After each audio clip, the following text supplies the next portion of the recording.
Сәлем достар, бүгін сіздермен бірге ең оңай дайындалатын және қамыры қатпайтын пиццаны дайындайтын боламыз. Бөлме температурасындағы айран және жылы суды араластырамыз.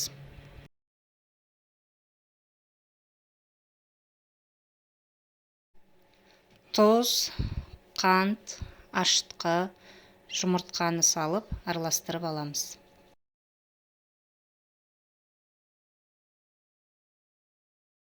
Үстінен сұйық май құйып, ұнымызды салып, жұмсақ қамыр илейтін боламыз.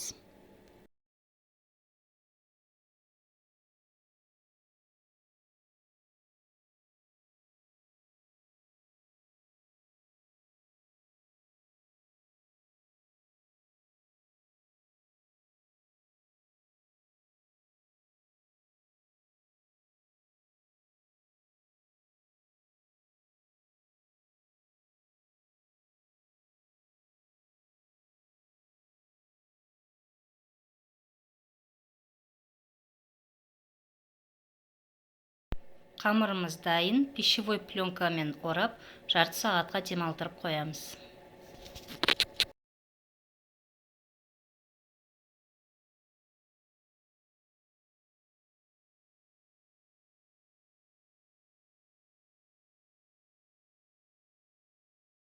Дайын болған қамырымызды орта размердегі пиццаларға арнап 4 бөлікке бөлдім.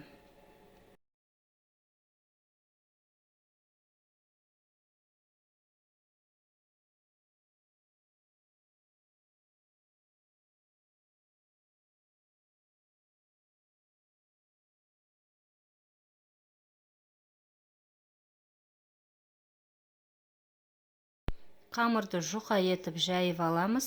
Соусына кетчуп пен майонезді пайдаландым.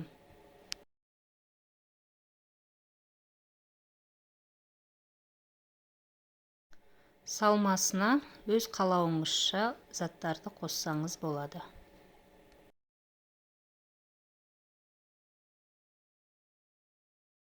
Қызып тұрған пеште 180 градуста 12-15 минут пісіріп аламыз. Пиццамыз дайын.